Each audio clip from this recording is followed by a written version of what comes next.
तो आज मैं आपको एक अनोखी रहस्यमय कहानी सुनाऊंगा। अगर आप चैनल पर नए हैं तो अभी सब्सक्राइब कर ले, क्योंकि यह मेरा दूसरा नया चैनल है। तथा कहानी पूरा देखे, अंत में एक अनोखा रहस्य छुपा है। धन्यवाद। तो सुनिए। एक अति धूर्त और चालाक नगर था जिसका नाम था सुविधा लोक। इस नगर के लोग सत्य को केवल तभी बोलते थे जब वह सुविधाजनक होता था। वे मानते थे कि धनतेरस पर लक्ष्मी तभी प्रसन्न होती है जब वे सबसे चालाकी भरे सौदे करें और झूठ को सुविधा के लिए उपयोग करें। वे कठिन सत्य से हमेशा भागते थे। नगर में दो व्यापारी थे, तारांकन झूठपाल, एक धनी व्यापारी जो अपने हर सौदे में सुविधा के लिए झूठ बोलता था। वह धनतेरस पर 13 प्रकार के बनावटी और नकली सामान खरीदता था क्योंकि वे सस्ते होते थे। तारांकन सत्यव्रत, एक गरीब पर अटूट सत्यवादी व्यक्ति। वह अपने हर काम में केवल सत्य की दृढ़ता पर विश्वास रखता था। धनतेरस का दिन आया। झूठपाल ने अपने घर को नकली वस्तुओं और चालाकी से कमाए गए धन से सजाया। उसने कहा, मेरा धन मेरी सुविधा और चालाकी को दर्श आता है। सत्यव्रत की पत्नी ने उदास होकर पूछा, स्वामी, हर कोई झूठ और चालाकी से लाखों कमा रहा है। आप तो अपने छोटे लाभ को भी सच बता देते हैं। क्या ये कठिन सत्य हमें धनतेरस पर सफल होने देगा? सत्यव्रत ने अपनी पत्नी को देखा और आत्मविश्वास से कहा, प्रिय, धनतेरस पर सबसे बड़ा धन सत्य की दृढ़ता का धन है। आज हम सुविधा के झूठ को दूर करेंगे। सत्यव्रत ने संकल्प लिया कि वह आज रात 13 ऐसे कठिन सत्य बोलेगा जिन्हें उसने केवल दूसरों की भलाई के लिए दबा रखा था, जैसे अपने ग्राहक को उसके उत्पाद की असली कीमत बताना या किसी मित्र को उसकी गलती स्पष्ट रूप से बताना। यह उसका सत्य के प्रति समर्पण का प्रतीक था। उस रात माता लक्ष्मी, कुबेर और स्वयं सत्य के देवता, नैतिकता और पारदर्शिता के अधिष्ठाता नगर भ्रमण पर निकले। वे झूठपाल के घर पहुँचे। वहाँ धन और दिखावा था, पर सत्य के देवता ने देखा कि हर वस्तु झूठ की नींव पर खड़ी थी। सत्य के देवता ने कहा, यहाँ का धन अस्थिरता से कमाया गया है। ये व्यक्ति झूठ को सुविधा मानता है। इसका जीवन सुविधा के 13 गुना झूठे समझौतों से दबा है। माता लक्ष्मी ने कहा, मैं वहाँ नहीं रुकती जहाँ पारदर्शिता और सत्यनिष्ठा नहीं होती। देवता फिर सत्यव्रत की साधारण झोपड़ी की ओर बढ़े। सत्यव्रत उस समय अपना कठिन सत्य बोलकर लौट रहा था और उसके चेहरे पर आत्मिक शांति का भाव था। सत्य के देवता ने घोषणा की, ये व्यक्ति मेरा सच्चा उपासक है। ये सत्यनिष्ठा का धन कमाता है। उद्धरण चिन्ह। माता लक्ष्मी ने सत्यव्रत के साधारण व्यापारिक खाते को स्पर्श किया। वह खाता तुरंत एक दिव्य चमकते हुए सत्य पंजिका में बदल गया, जिससे पारदर्शिता और विश्वास की आभा निकल रही थी। सत्य के देवता ने वरदान दिया, सत्यव्रत, तुमने सिद्ध कर दिया कि धनतेरस पर सबसे बड़ा धन सत्य बोलने का साहस है। मैं तुम्हें सत्यनिष्ठा का 13वां संकल्प देता हूँ। तुम्हारा हर कार्य 13 गुना अधिक विश्वास, प्रतिष्ठा और स्थायी सफलता लाएगा। अगले दिन झूठपाल की खरीदी हुई 13 नकली वस्तुएं अचानक गल गईं और उसे एहसास हुआ कि उसने अपना सारा जीवन न केवल खोखलेपन में बिताया।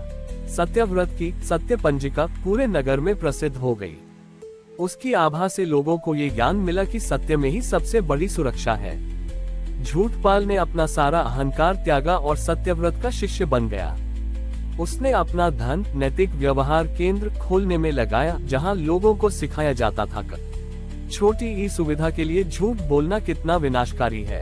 इस प्रकार सुविधा लोक में धनतेरस का पर्व केवल चालाकी का नहीं, बल्कि सत्य की दृढ़ता को पूजने, झूठ का त्याग करने और सत्यनिष्ठा को अपनाने का महापर्व बन गया। धनतेरस का असली धन सत्यनिष्ठा है। जो व्यक्ति सुविधा के लिए झूठ बोलने का त्याग करता है और सत्य बोलने का साहस दिखाता है, उसे माता लक्ष्मी 13 गुना अधिक विश्वास, आत्मिक शांति और स्थायी समृद्धि का आशीर्वाद देती हैं। सत्यव्रत द्वारा स्थापित सत्य पंजिका और झूठपाल द्वारा संचालित नैतिक व्यवहार केंद्र ने सुविधा लोक को विश्वास नगर में बदल दिया। यहाँ के नागरिक अब अपने सभी व्यवहार में खुले और ईमानदार थे, जिससे व्यापार और संबंध दोनों मजबूत हुए। सत्यगुरु ने देखा कि व्यक्तिगत सत्यनिष्ठा तो आ गई है, पर लोगों को अभी भी यह समझना बाकी था कि सामुदायिक स्तर पर पारदर्शिता कैसे लाई जाए, ताकि कोई भी धोखाधड़ी या छल समाज के ताने बाने को तोड़ न सके। अगले धनतेरस पर सत्यगुरु ने एक अद्वितीय सामुदायिक विश्वास का महाशपथ अनुष्ठान आयोजित किया। उन्होंने घोषणा की, आज हम केवल व्यक्तिगत सत्यनिष्ठा नहीं अपनाएंगे, बल्कि पारदर्शिता का 13वां विधान स्थापित करेंगे। यह विधान सुनिश्चित करेगा कि किसी भी बड़े सामाजिक या आर्थिक निर्णय में 13 सबसे महत्वपूर्ण तथ्य जनता के सामने पूरी तरह खुले हों। इस अनुष्ठान में नगर के सभी व्यापारी और नेता सत्य पंजिका के सामने खड़े हुए और अपने वर्ष भर के लाभ और हानि के 13 सबसे महत्वपूर्ण विवरणों को सार्वजनिक रूप से घोषित किया। ये सामुदायिक पारदर्शिता का प्रतीक था। जब यह अनुष्ठान पूरा हुआ तो सत्य पंजिका से प्रकाश की एक शक्तिशाली किरण निकली, जिसने नगर के बाजार और न्यायालयों को आलोकित कर दिया। उसी क्षण माता लक्ष्मी, सत्य के देवता और अब न्याय और सुशासन के देवता भगवान राम मर्यादा पुरुषोत्तम रूप में भी प्रकट हुए। भगवान राम ने सत्यगुरु को आशीर्वाद दिया और कहा, पुत्र, तुमने सत्य को सुशासन से जोड़ा है। तुम्हारा सामुदायिक विश्वास का महाशपथ ही न्यायपूर्ण समाज का 13वां विधान है। सत्य के देवता ने घोषणा की, जो समाज पारदर्शिता के सिद्धांत पर चलता है, वहां अविश्वास और धोखे का कोई स्थान नहीं होता। तुम्हारा नगर अब 13 गुना अधिक न्यायपूर्ण, स्थिर और विश्वसनीय होगा। माता लक्ष्मी ने घोषणा की, मैं उस समाज में वास करती हूँ जहाँ शब्द और कर्म में पूर्ण सत्यनिष्ठा होती है। विश्वास नगर का धन अब सामुदायिक भरोसे से बंधा है, इसलिए वह चिरस्थायी है।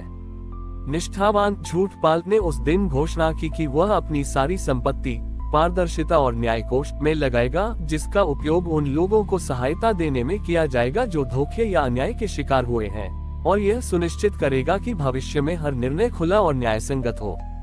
इस प्रकार विश्वास नगर में धनतेरस का पर्व केवल व्यक्तिगत लाभ का नहीं, बल्कि सामुदायिक विश्वास को पूजने, पूर्ण पारदर्शिता को अपनाने और न्यायपूर्ण समाज को स्थापित करने का महापर्व बन गया। धनतेरस का असली धन सामुदायिक विश्वास और पारदर्शिता है। पारदर्शिता का 13वां विधान हमें सिखाता है कि सुविधा के, झूठ का त्याग करके और हर निर्णय में सच्चाई को अपनाकर ही हम 13 गुना अधिक विश्वसनीय, न्यायसंगत और स्थायी रूप से समृद्ध होते हैं। हमारी और भी आध्यात्मिक एवं अनोखी कहानियाँ देखने के लिए हमारे चैनल पर जाएं तथा धार्मिक एवं पौराणिक अनोखी कहानियाँ हमारे चैनल पर है। कृपया जाके देखें तथा हमारे चैनल को सब्सक्राइब करके रखें और वीडियो लाइक जरूर करें। धन्यवाद।